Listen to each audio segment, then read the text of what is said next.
of an interesting tidbit from Bloomberg. This article is dated February 10th this year. It says Amazon, Apple, and HBO hit Culver City to fight the streaming war. The big points of this article are they set up shopping in the California town to be where the talent is, and they're spending billions on content as they fuel a development frenzy. So this is kind of interesting because this is the actual studio space that the big streaming players are starting to acquire and lease in order to provide content. So it says the streaming wars have come to Culver City. It says a century after the pioneers of Hollywood built their studios here, a new breed of entertainment company is transforming this California town just east of Santa Monica into a hotbed for content.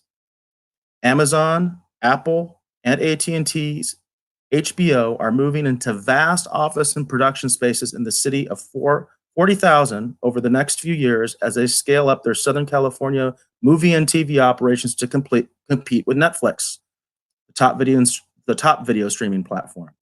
Netflix itself has been expanding in the heart of Hollywood, about 8 miles northeast of Culver City. So basically, all the studios are going to be like, it's going to be like Hollywood again. Apparently, the streaming providers are actually bringing Hollywood back. They're acquiring these studios. They're remodeling them. They're getting them back into shape because they need places to make their content.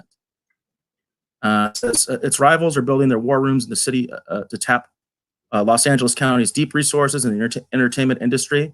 They spent billions of dollars in movies and TV shows to steal viewers from Netflix, cable channels, and the very movie studios Culver City was built on. Developers have poured billions of their own into the land rush, converting aging industrial hulks to sleek, creative space. There's a picture of one of the Culver studios right here, which has got this very interesting sort of very classic mansion look.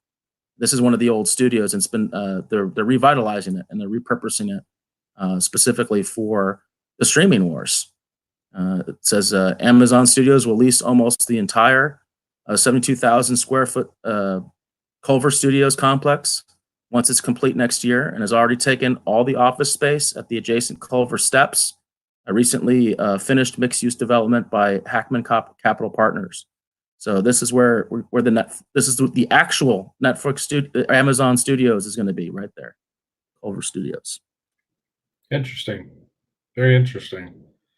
That's cool. I mean, it makes sense that they would have to have some space. I'm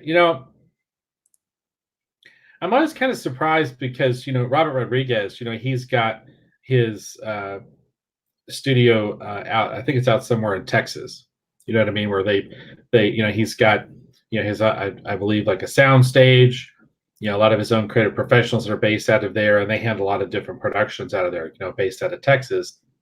I'm always kind of surprised, like with in this particular instance, that some of these. I mean, I understand they're just going to occupy these existing facilities and renovate them, but I sometimes wish that they would look beyond.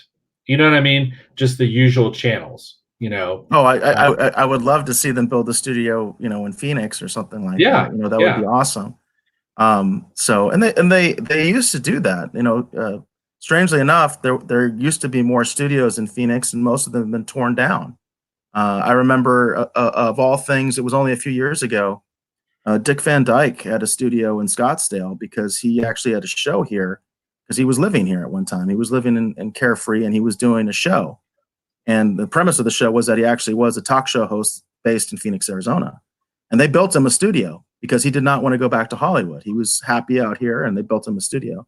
And I remember a few years ago when they tore that studio down, just tore it down. Wow. So, stuff like that happens, all the time. But I do understand, because I think what's going on is a lot of these studios are kind of decrepit, and they're not used very much. So what they're doing is they're saying, let's just take what's already there, renovate it, and just move in, because it does cost more to build from scratch, I'm sure.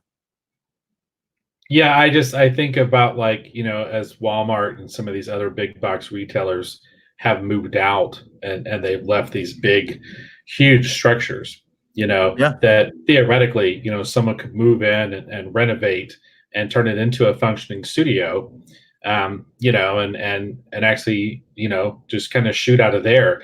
I mean, particularly, I'm thinking of like The Mandalorian. We saw that interesting setup they have, or how they're filming The Mandalorian, where they have that screen that wraps all the way around, instead of doing a green screen, and they just bring the graphics up and then just kind of shoot in front of it, and they're almost, in a weird way, they're almost shooting practically, Right. with interactive digital sets. I mean, when you look at the probably available space, when you look at, these Walmarts and Kmarts and whatever, that they have these huge facilities that are just sitting there unused.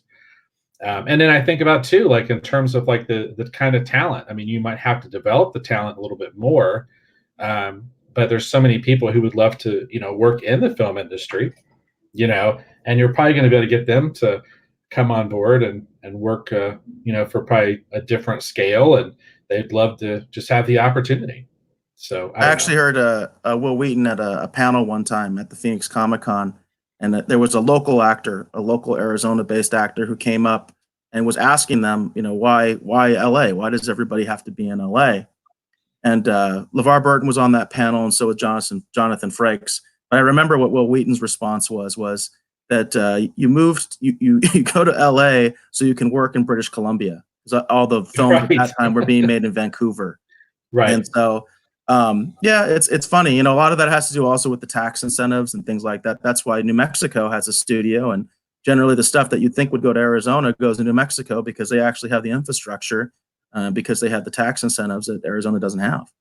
Yeah. So that Georgia gets a lot of filming because of their tax incentives. There's quite a film industry there. So yeah, it's a combination of factors. You know what I mean when it comes to that. Personally, I'm trying to build a studio here, so there's always me. Right. Well, I mean, we've had conversations about things, so I would definitely love to. Well, I'm already going to be helping with some things, but we'll get into that soon enough. Stay tuned, everyone. So Exactly.